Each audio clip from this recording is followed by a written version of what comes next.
Hi, everyone. Welcome to this month's library orientation. So you want to learn about the library. My name is Georgina, and I'm the library director for the school. And today I have here with me my two lovely library associates, Matt and Steph. And we're going to show you how to navigate the library website, how to locate items through our catalog Koha, how to search and access some of our A to Z databases, and ultimately we'll give you some tips that will help you become a better researcher. We hope that you'll have a better understanding of our services and the many different types of resources that are available to you as a student, alumni, or even as a faculty and staff member. Throughout the webinar, we will be conducting a couple of polls, so please do try to answer them when they pop up on your screen. Also, if you have any questions during our presentation, please feel free to use the Q&A tab. Steph will be answering them in the chat.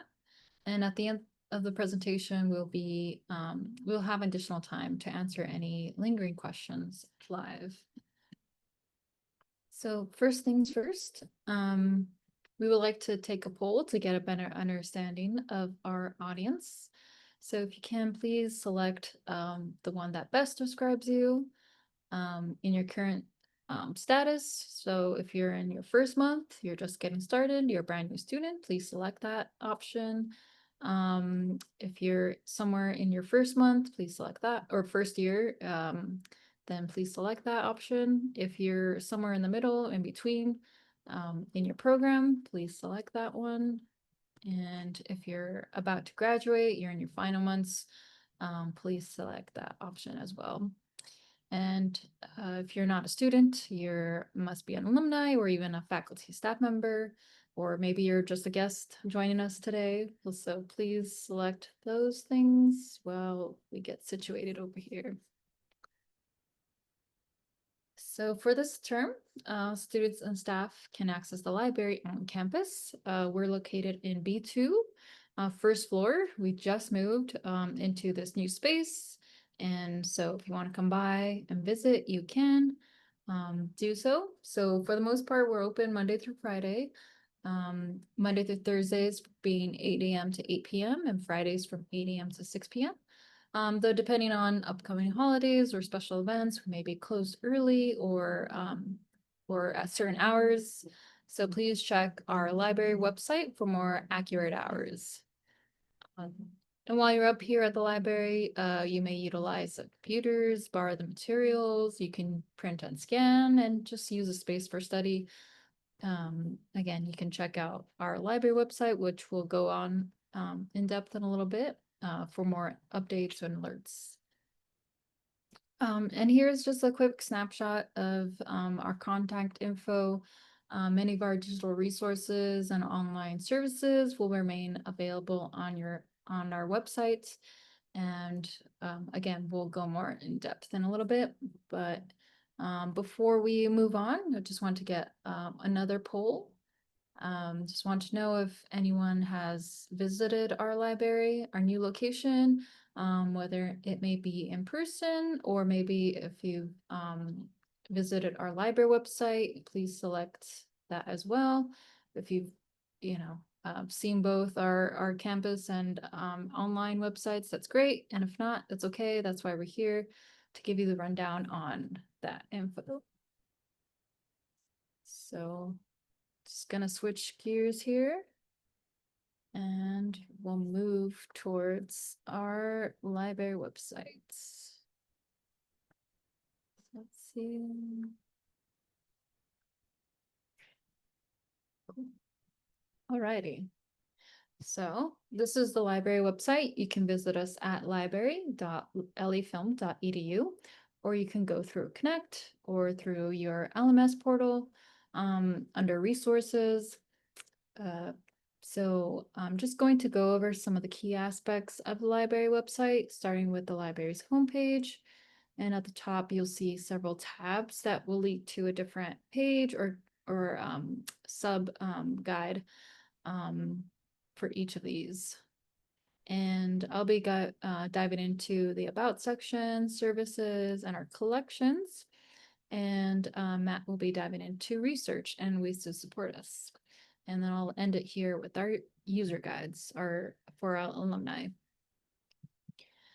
let's see, below here, we have a couple announcements that rotate, and you can always read more to read more about it. Below here, we have our quick links. So definitely, if you're here on campus at the library and, you want to browse a catalog, you want to go ahead and print from your laptop, we have these quick links to kind of guide you a lot faster. Um, and then on the left-hand side, we have our alerts, what's going on.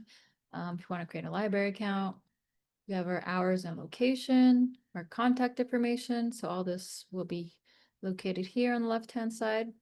Like I mentioned earlier, our contact info, you can see that here. And on the right, we have our events that's coming up and our get started section. So this is especially good if you're in the beginning of your school journey, and this is just some of the helpful links or pages and resources to things to get you started. And in the middle right here, we have a few tools for you. We have a new library research tool called LibSearch, and it's basically a all-in-one discovery tool powered by EBSCO, which is one of our largest vendors, and we have so much collections in EBSCO, but you can do a quick search and it would again search through some of our databases, whether that's through ProQuest, Canopy, and you'll get to learn some of our databases soon.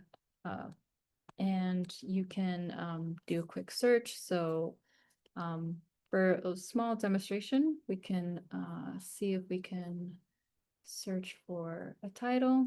Let's see. And then you can go ahead and search. So I just look through some of our databases and you'll see what we have as far as any scripts that we have, any movies that we have, newspaper, articles from EBSCO. Again, it just searches through some of our resources. So this is a new tool that we have. You can do some quick searches, look through some of the tools that it has associated with. I highly recommend the concept map, especially when you're doing projects. This is a pretty cool tool, especially when you're trying to search for specific topics, or if you're just trying to expand your research skills, you can definitely explore and add them to your searches. And this is more of a grid view, but there is a map view if you're more of a visual learner, and you can, again, you can see, certain keywords and search terms that you can go into. Let's see. Let's go back to the home page. And then here on the first part, there's 2 video tutorials. So this would be the library webinar orientation. I'll upload this video recording and upload it here onto this main site. So that way, that way you can view it at a different time. Same thing with our catalog. So these are just 2 main video tutorials. Definitely good to watch. It just goes more in depth with our catalog and how to place hold and do those things. Yeah. And then we have our news and blog posts that you can view and see what we've got going on. And then we have some music for you guys here on the bottom, and some library suggestions as well. So that's pretty much it for the homepage. Now there's a lot of little things in little details that you might miss, but yeah, definitely reach out to us if you're having trouble. Um, so yeah, and then on the about section, let's go to here. So the about section, you will find things that are associated with the library. Again, with the library's mission, strategic goals, rules for visiting the library, and just understanding our policies and code of conduct for both students and staff. Um, so here we have our policies listed here. So just have an overview of what, depending on your school status, of what you can and can't do here at the library. If you want to further read about our policies, you can do that from here. And yeah, definitely if you are an online student and you want to come by the library, you can. It's just that if in order to check out something, you would have to at least be living in the LA area. That way you can borrow our resources and equipment and things. And then for alumni, you won't be able to check out anything, but you can still come by and be at the library, use the computers, you can use the space, or just you can read the books and watch videos at the library. But you won't be able to check out anything. But as long as you guys are able to come in and utilize the space when we're open. And so let's go to our Ask a Librarian page where, so if you ever need assistance or have questions, you could go to this page. We have several different types, which is for one, the circulation desk. So the library is responsible for answering any directional questions from patrons, of checking in and out materials, just maintaining the front desk and facility. So we also add resources to Koha and overall helping with your needs. So if you have any library specific questions, just feel free to contact us. We also have the reference desk. In addition to borrowing our equipment, we do have you can contact us here at the reference desk. We can direct you to databases, to articles, to resources that might be of use, but we cannot do your homework. Please refer back to your professor if you have any specific questions with your assignments. And another area of support is the info desk, where we can help provide you with information about other departments or who to turn to for help, whether it may be asking for advisors, financial aid, tech kits, any technical assistance with IT. All their phone numbers and emails will be listed here, so you can contact them directly. Let's see. So then now moving forward to, let's go back to the homepage and then we'll be going into services. So you can find the services that we provide here. We do provide circulation, like I mentioned earlier, where you can check out materials such as books, media, and digital resources, along with borrowing some of our equipment in-house, right? We have computers, we have printer and scanner machine, we have headphones. We also have some chargers if you need to charge your laptops or phones. We do have those supplies there, and also office supplies. So you can borrow like a stapler, pencil, and all that at the library. So yes, so you can utilize those resources, those equipment. You can utilize the space to study, to leisure, to chill. You can do that. So we don't allow eating at the library, but around the corner there is a lobby that you can eat, and or if you have a big group uh, members too, you can also do your work out there as well.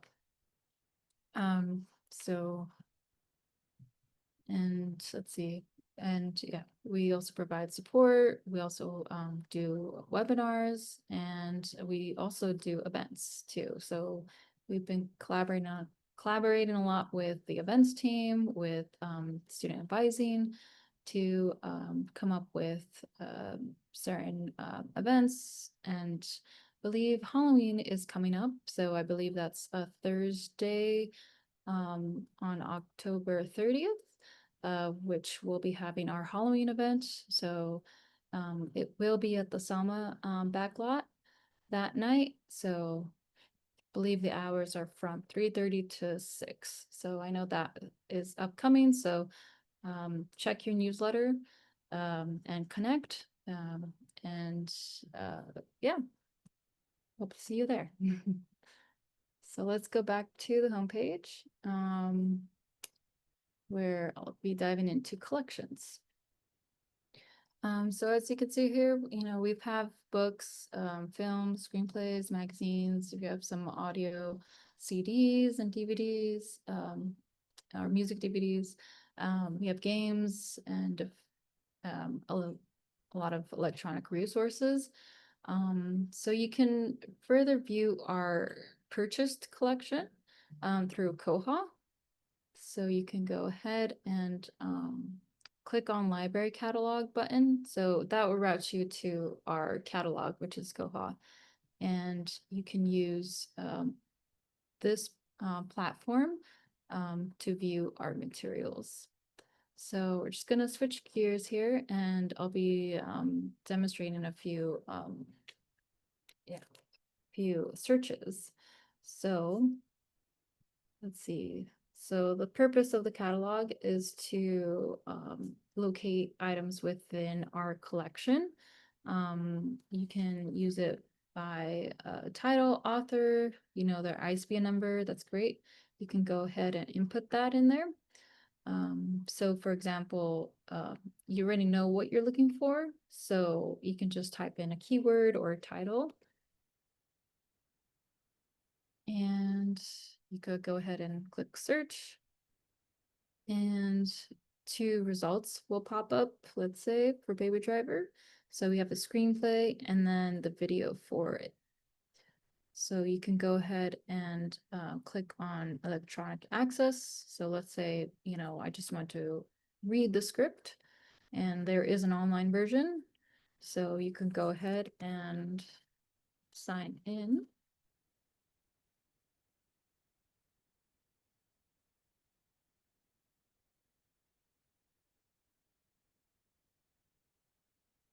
There you go. And then you can read this right from home, as long as you have Wi-Fi access at Cafe Spot, at when you're traveling. Yeah, you can go ahead and read this and access this resource 24/7. Again, as long as you're signed in with your LA Film school Google account in order to access our scripts, you should be fine. If you're having issues, we do have some tutorials on how to access our Google Drive. If not, you can also use an incognito or private window, and it will prompt you to log in. If not, you might have to sign out of your Google account, your own personal Google account, and sign in using a lafilm.edu email. But yes, so that's just for accessing our scripts. Similarly, if you're trying to access our video, you can go ahead and click on the title, brings you up the record. It would also note that if we do have a physical item, it would be under the holdings, and you would see that there is a Blu-ray and there's the e-video copy. But the Blu-ray is checked out, so then you'll know if it's if it's available or not. But since we're here, we can also access the electronic copy. So you click on that button, it would route you to one of our databases with Swank. And we'll be able to view this video right from home. Again, as long as you're using Wi-Fi or you have access to the internet, then yeah, by all means, you're able to watch it. So let's go back here. So those are just some examples of what you will see if you already know what titles you're looking for. But for more of a broader search, let's say you don't know the exact title you're looking for, you can also use the advanced search feature right here. Because then you will be able to search by item type, if you know maybe some of the collections. Yeah, so you can kind of toggle through them to have more of a a broader search. So let's say, for example, I want to read a screenplay, right? And I just only want the electronic script because then I'm an online student and I just want to see, review the online scripts.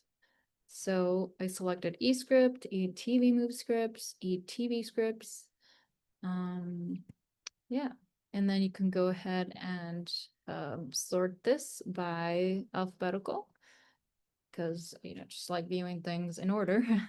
So you can go ahead and click search. And then it will pull up all of the records that we have as an electronic copy, right? And in order from A through Z. So now we have over 5,000 scripts, electronic scripts, and you can go ahead and either browse through, you can click on electronic access button, or you can see if you can save it to a list. So there's some features that you'll see here. You would need to have a library account. So yeah, so in order to do that, you can either sign up on our homepage or you can go on to the landing page of Koha and fill out the library application form right here. So once you do that, fill this out, and then we'll go ahead and approve your application account and create an account for you. That way you can go ahead and log in to Koha. So once you receive that message, you can go ahead and click login. And then there you go. Since I'm already signed in and everything, it just automatically signed me in, and you can see that yeah, I have things checked out. I got fines due on my name. So there's just more features added when you're logged in as a user here. Let's see. So then you can go to your account. So you can see what you have checked out. If you have any charges in your name, you can also select that and make payments if you need to. You can also alter any details if you've changed your phone number. If you want to add a secondary email address, you can do so here. Let's see, then you can also look through your history, search history, checkout history, but for these you would have to be logged in before you can see your history. And then with messaging, you can also alter that as need be. So if you need to change it and need to edit, oh, I just want to receive just only text messages, and I would like to get an advance notice on any items I have checked out, 2 days prior to its due date. So you can alter these if you need to. And then update your phone numbers as well here. So like I mentioned earlier about lists. So with the list, you can create your own list and you can see here the list that you've created. You can keep like a reading tab, a video tab, whatever you want. It's unlimited. You can add to your lists. And then if there's something that you can't find in our catalog, you can go ahead and make a purchase suggestion. So with this, you would just need the title of what you're looking for, maybe the author, or if it's a screenplay writer, yeah, you would input those details here and then select the format it would be. And definitely your reasoning too for that. And any notes, you can add them here. And we'll try to get them into our collection.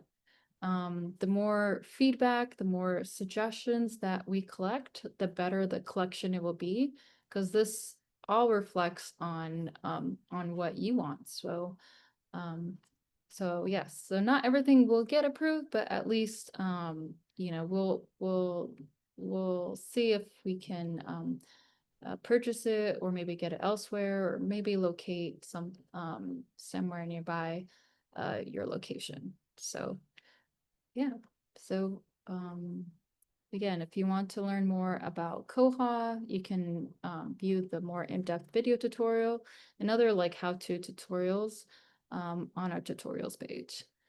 So it's pretty much a brief rundown of Koha, but let's go back to the website where Matt will be diving into research and other ways to support us.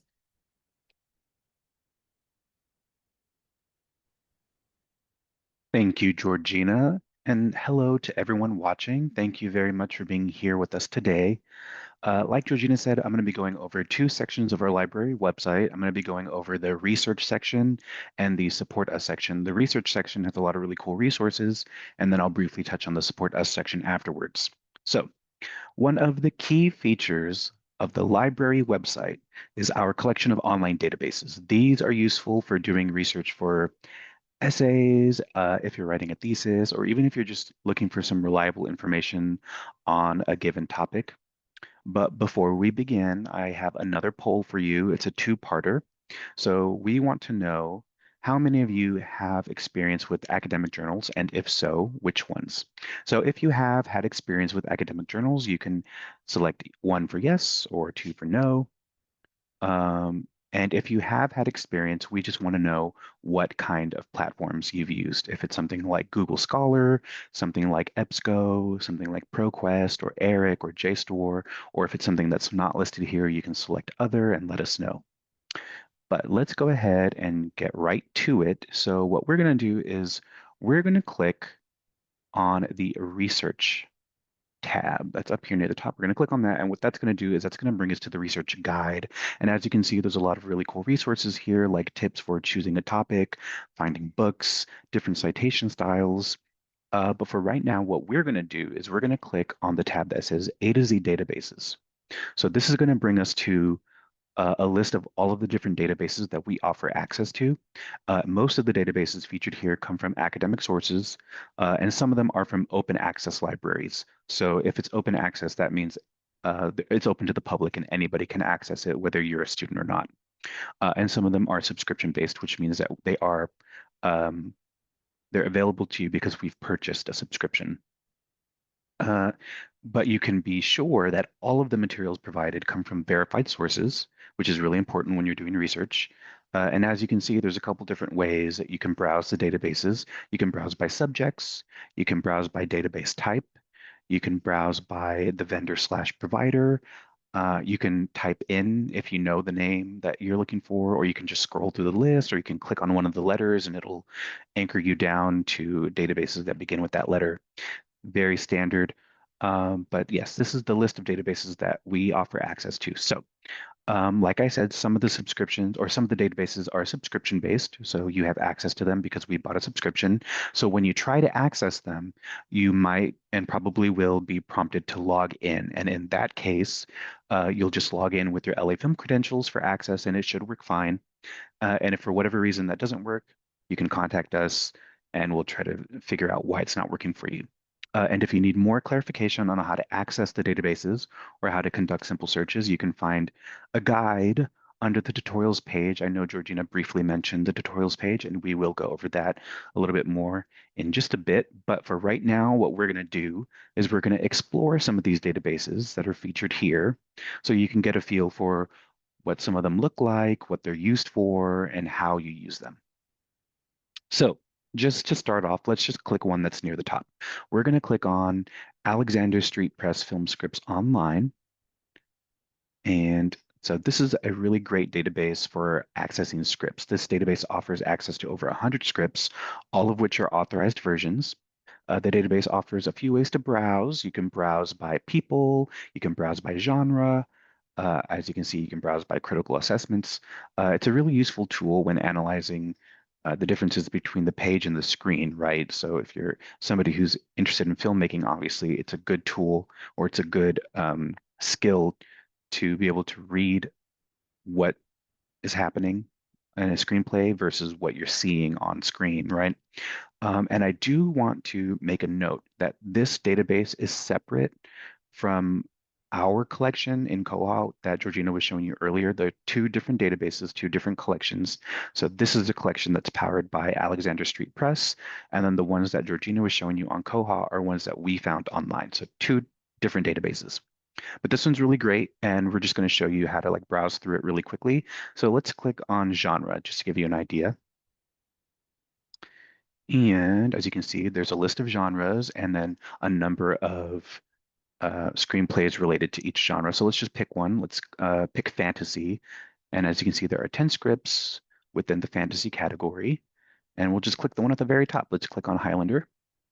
And when you click on it, a little media widget will pop up that looks just like this. And within this widget, you can scroll through the pages of the script. Very easy. You can print it, I believe. I think you can embed it, you can download it, you can cite it, you can share it. But yeah, so a really great database. But let's go ahead and head back to the A to Z database page and let's just kind of run through a few more pretty quickly. So let's go back to the A to Z database page. Here we go. And this time we're going to browse by pulling down some of these menus, right? So the one that says all subjects, let's pull that one down and we're going to browse the different music databases we have. So as you can see, there are 23 databases that pertain to music. So let's just scroll down and pick one. We're going to click right here, Naxos Music Library. So Naxos Music Library is a really great resource if you're interested in classical music. You can explore and stream classical music from over 800 labels for free. And the database website also offers things like guided tours of like different musical eras. If you look over on the left-hand side, you'll see that there's like a menu, right? We're going to click on resources. And as you can see, here are some of the features that I was talking about. There's a dictionary, there's these guided tours based on different musical eras, there's study guides that are based on different regions of the world, there's a junior section for like younger audiences, younger scholars, there's an opera section, there are pronunciation guides. But just to give you, again, an idea of how this database works and what it has to offer, let's just pick one. So we're going to scroll up and take one of these guided tours. Let's click on the Romantic era. And as you can see, it gives us an outline of key composers and their music. So let's click one. We're going to click on the very tippy top one, Ludwig van Beethoven. And as you can see, it gives us a breakdown of their musical career and some links to their pieces, to their musical pieces. So let's click on the top one, this Overture Opus 72. Because we are on a Zoom call, unfortunately, I don't think you're able to hear what's currently playing. But if you were to do this on your own at home, or if you're here at school or at the library, it should work. You should be able to hear what's playing. And For whatever, again, for whatever reason it's not working, just let us know and we'll figure out why. But yeah, so this is Naxos Music Library. Again, just one of many, many databases that we have that offer really cool resources and features. But let's go ahead and keep chugging along. So we're going to go back to the A to Z database page and we're going to scroll up to the top and clear the filters. And now we're going to browse a different way. So let's pull down that second menu that says all database types, and we're going to browse by streaming film and TV. And there are 4 different databases that offer this kind of function. So let's just click on one, right? Because what would a film school be if there wasn't a way for you to stream movies? Let's click on Swank, Swank Digital Campus. This is a database or a platform that offers a library of movies that are all free to watch as long as you're logged in with your LAFS email. So there are a lot of really great titles to choose from. There's some classics and even some newer titles. So, you know, we have things like Bram Stoker's Dracula, Casablanca, Chinatown, La La Land, Mad Max Fury Road. I love that movie. So let's just go ahead and pick on or click one, and we'll click on The Bling Ring right there by Miss Sofia Coppola. And then when you get here, what you'll do is just hit watch, and then it'll open up a media player, and the movie should start playing. Again, because we're in a Zoom call, there are copyright restrictions, so you're probably just seeing a black screen, but the movie is playing. And if you were doing this at home or like on a library computer, not on a Zoom call, then you should see the movie or the feature playing. But that's how it works. You can, as you can see, there's also a share copy link. You can share this with other LA Film students if you're like, hey, check this movie out. It's really good. But yeah, again, just another database, one of many that offer really cool things. But let's go ahead and keep moving here. So let's head back to the A to Z database page, and we're going to clear the filters again. And now we're going to search by all vendors/providers. We're going to search by vendors and providers. Let's click on EBSCO. So EBSCO, excuse me, EBSCO is the largest database platform that we have, that we offer access to. And as you can see, it's been broken down into 7 different smaller collections. Depending on what your needs might be, there's the Academic Search Elite, there's the Business Source Elite, there's EBSCO eBooks, there's ERIC, there's the Film and Television Literature Index, Flipster Magazine. Flipster Magazine is really cool, by the way. Please check it out.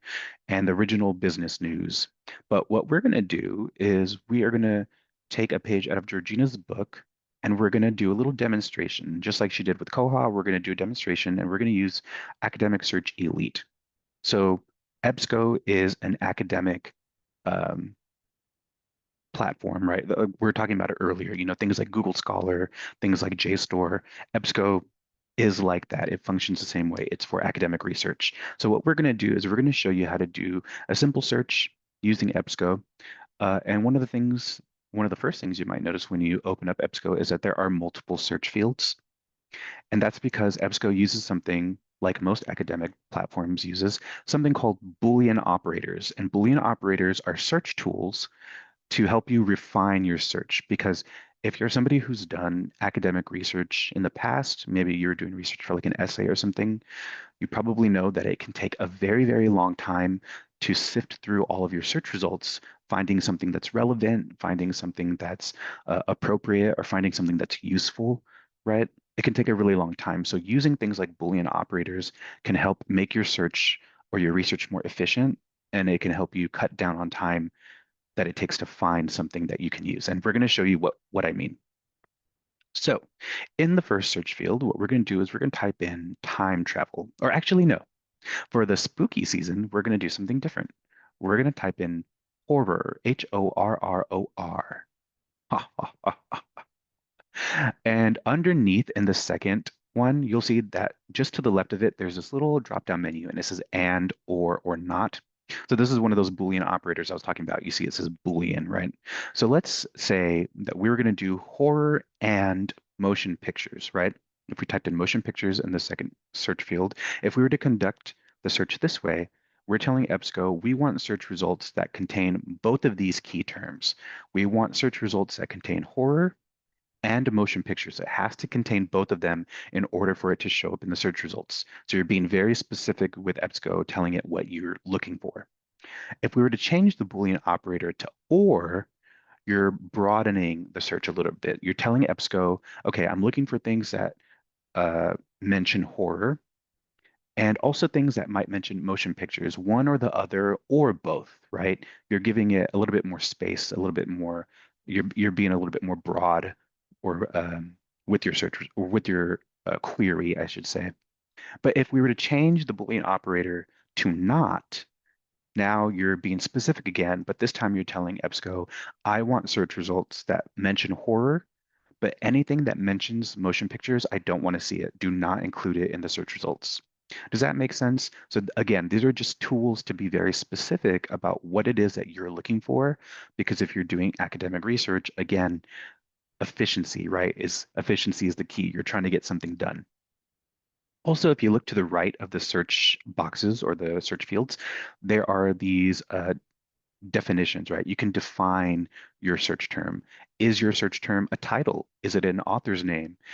Is it a subject term? Right. So if you, again, you're trying to be hyper specific about what you're looking for, EBSCO allows you to do that. But we're going to conduct our search as horror and motion pictures, and we're also going to use a filter. If you look down, there are these limiters, right? We suggest that anytime you do any kind of query, any kind of search, you use the limiter full text. And that's because if you don't use it, when you get your search results, you might run into some search results that don't contain the full article, the full journal entry. It might just be like the summary or the abstract. And so if you use the full text limiter or the filter, you're ensuring that all of the search results that you get will have the full article or the full journal entry or the magazine article or whatever it is. There are other limiters that you can use, other filters you can use, but this is one that we suggest that you use like by default. So we're going to go ahead and we're going to conduct the search, horror and motion pictures, full text. And as you can see, we got 1,000 results. And if we were to further limit it, we would get probably even more. So let's just pick one. History, horror, and peak TV. I mean, sure, why not? Let's pick that one. So when you open it up, you're going to see the record description. This is the record description. It tells you, details about the whatever this um, like record is, whether it's like well, it tells you the title, obviously. It tells you who the authors are. The source, meaning like where it came from. Did it come from a magazine? Did it come from an academic journal? It tells you the document type. This is an article. It gives you some subject terms. So as you can see, horror is in the subject terms, which is one of the reasons why it popped up. Yeah, so a lot of really cool. Oh, and then if you scroll down further, there's the abstract that I was telling you about. It's like a summary, right, of the article, but we want the full article. Oh, look, it even shows you a word count. There are 8,421 words in this article. So if you're somebody who's like, no, that's too long, I don't want to read that many words, maybe you would want to choose something different. But we're going to scroll up to the top and there's this drop-down menu that says access options, and there are two options for this specific record. Let's click on PDF so you can see what that looks like. So when you click PDF as an access option, what you're going to see is how the article or the record was originally published. So you might see images, you might see, it might be like a scan of like a newspaper article, right? If it's something that's really old, or it might look like this, something that's more modern and looks like it was probably just a digital publication, right? So let's go back. So like I said, a PDF might contain, or it might look different, right? It might look like a scan, it might have a bunch of images, and maybe that's something that you need and are interested in, and maybe it's something that you're not interested in at all, and you say, I just want the plain text. So what you would do is you would click on online full text.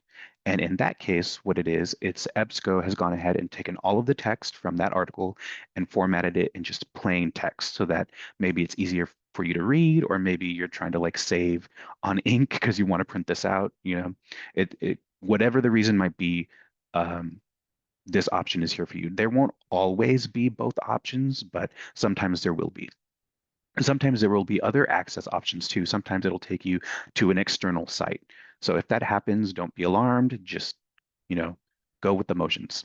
But from here, as you can see, there are some tools. There are some tools at the top. You can save this record or this article, whatever it is, and it will just save it to like a generic folder or like a general folder, I should say.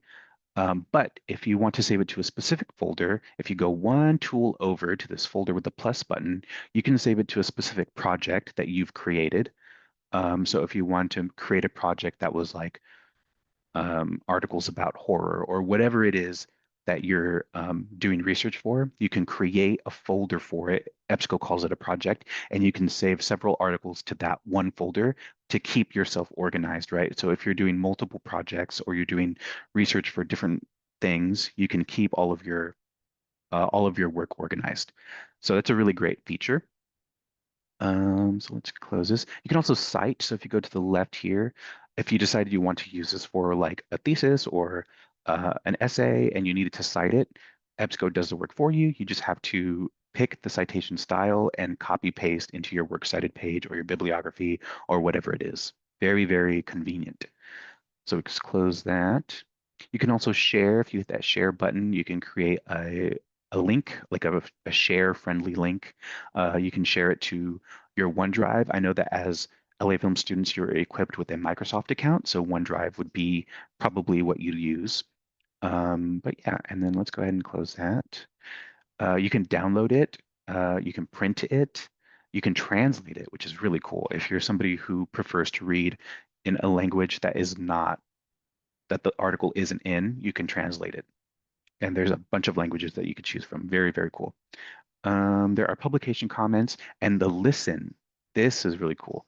So if you're somebody who prefers to listen to text rather than to read it, or maybe it's something that you need, EBSCO offers that as a function. So you just hit the play button and it'll start to read the article for you in like a synthesized voice. Let's see. Do we hear it? Is it playing? Experimental history series, despite being a disreputable genre, horror There we go. remains a staple in cinemas. So there you go. And you can change the settings for the way it reads to you. You can change the speed. You can change the way it scrolls. You can even download it as an MP3, which is pretty cool. But all that to say, EBSCO is a very powerful platform if you're doing academic research. So, we encourage you to check it out. We encourage you to use it. And if you need help using it, we're always here. We're happy to help in any way that we can. But we just want to give you a kind of a brief introduction to some of the databases, including EBSCO. So that kind of takes care of that. So I know that was a lot of information, but we're going to just keep moving along. So we're going to leave the database page and we're going to head back to the library homepage. And this time when we pull down that research menu, we're going to click on subject guides. So subject guides, what are subject guides? They are guides based on different subjects. So you can see that we've created a couple. And I also, again, want to just note something. There are only 8, as you can see, but our plan, our goal is to create many, many, many, many, many, many more on, super specific, very niche subjects and more broad subjects. But we do plan on making more. We have started making more. But right now, when you go to the subject guides page, this is what you'll see. And they're separated by the different concentrations that you can study here at the school. As you can see, animation, audio production, entertainment business, film, graphic design, media communications, music production, and writing for film and TV. So when you click on one, like we'll just click on animation, it's a bunch of links to different resources that we offer access to, like some of our databases and some open access links. And it's all pertaining to one subject, right? So everything on the animation subject guide will pertain to animation. One of the resources that we like to highlight when we're showing the subject guides is LinkedIn Learning. It's up at the top on the left. I'm just going to click on that. So LinkedIn Learning is a really, really cool resource. It's powered by LinkedIn. It's their video courses, and they're all vetted. They are like official videos. They're not just like some random people uploading to LinkedIn. They are verified videos. And when you access LinkedIn Learning from a subject guide page, you'll see that everything that you see off, right off the bat is related to that subject. So as you can see, when you're accessing it from the animation page, everything is related to animation and illustration. But there are so many different courses on LinkedIn Learning for a bunch of different topics, and it's such a great resource. We always encourage people to check it out. As you can see over on the right, again, because we accessed from the animation page, there's a bunch of related topics that you can click through. And it's just really, really great. So if you're somebody who's interested in, just continuing learning even when you're not in class and you like to watch videos, LinkedIn Learning is definitely for you. But let's go ahead and keep going here. So let's go back to the home page and pull down that research menu again. We're going to click on resources. So when you do that, it's going to bring you here. And this is essentially just a master list of all of the different resources that we offer access to. So like anything that you might find on the database page or on a subject guide or anywhere on the library website that is a resource for you. This is kind of like its home base where it lives. So, and we've categorized them, as you can see, things regarding career development, reading and writing. So let's click on one. Let's click on art resources. So as you can see, it's just a bunch of resources related to art. And we're just going to click on one to show you how cool things can be. We're going to click on Google Arts and Culture. Google Arts and Culture is an open access resource. We did not pay to give you access to this. It's open to the public, but it is a very cool resource, and we do like to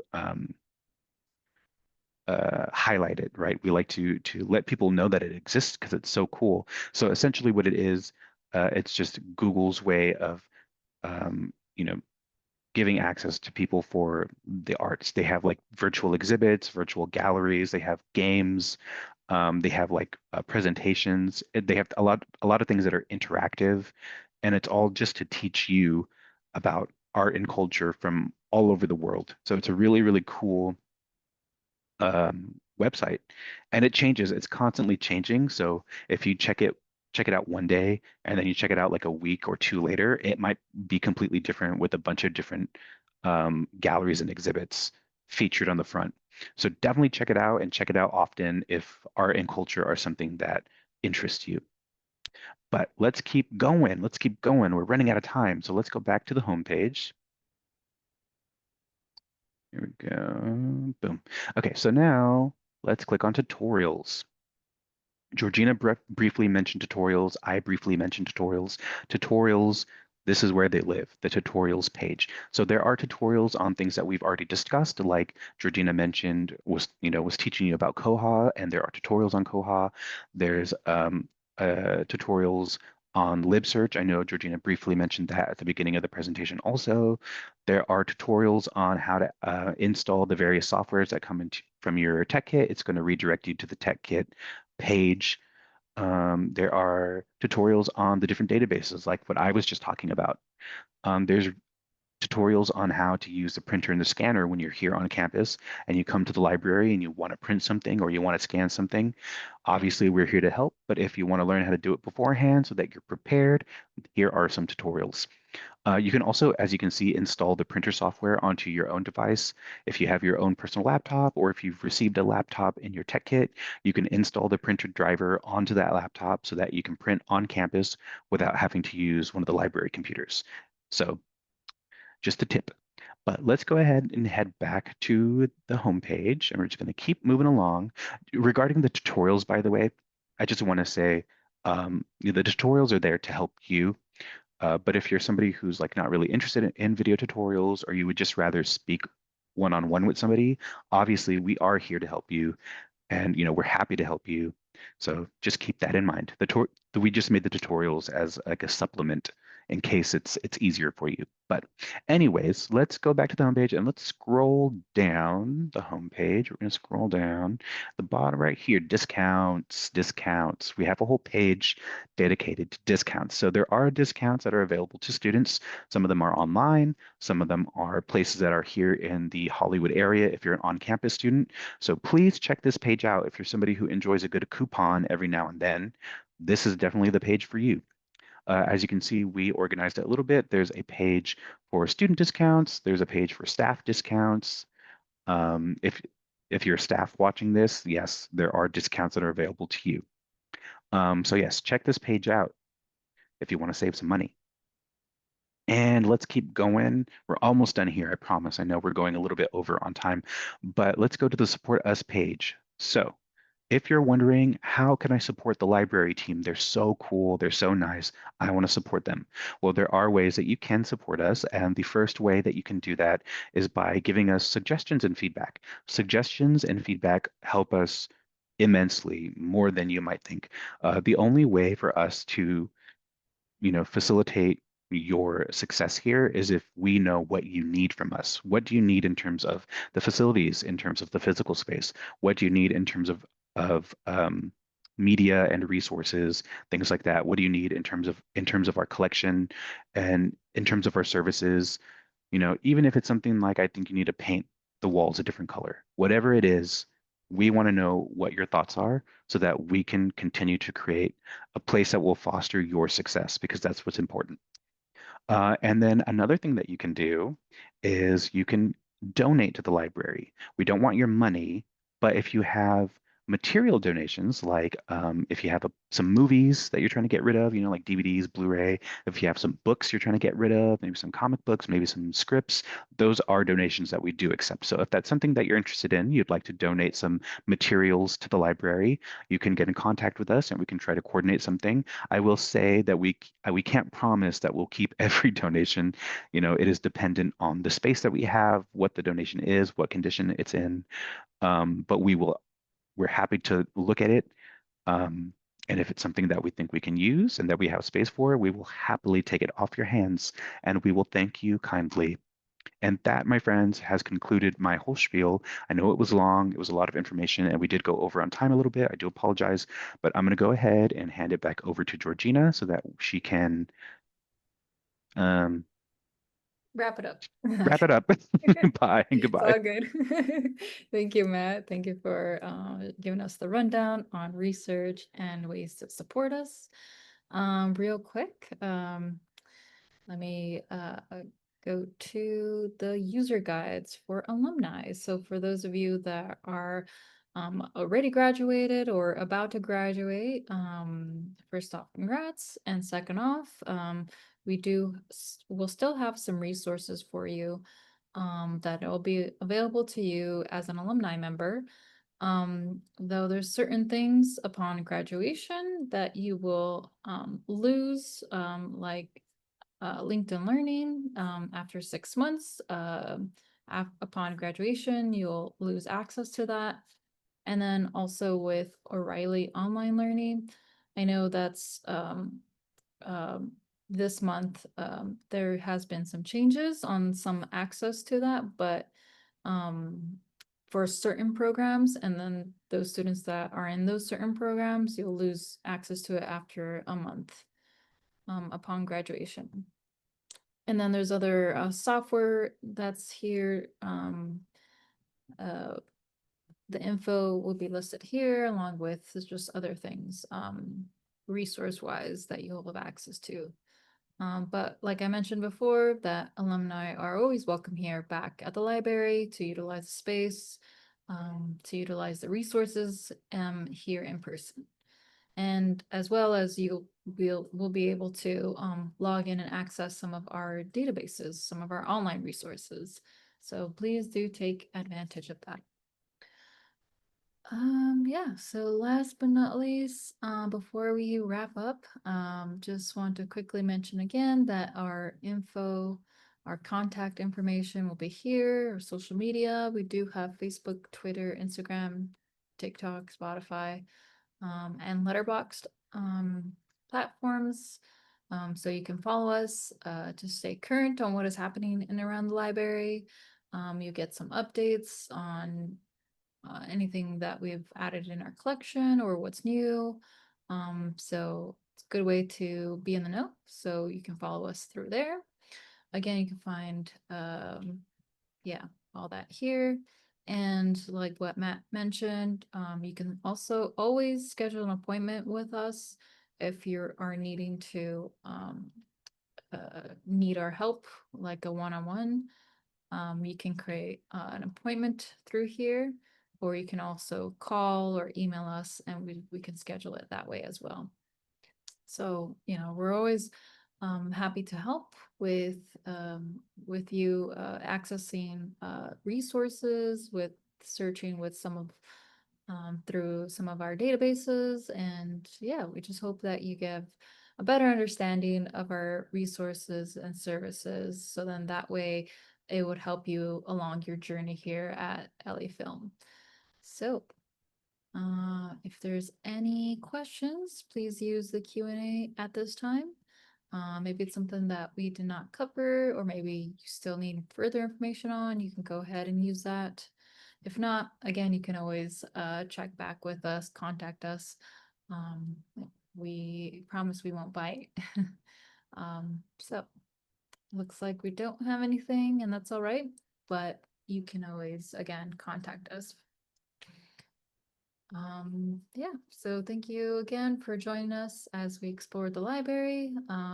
We hope that you have a great day, that you have a great rest of the week, and we'll see you again on this reoccurring webinar next month. So again, thank you again, and this concludes our webinar presentation. And have a happy Halloween. Yes, happy Halloween. We don't see you. But yeah, definitely it's coming up.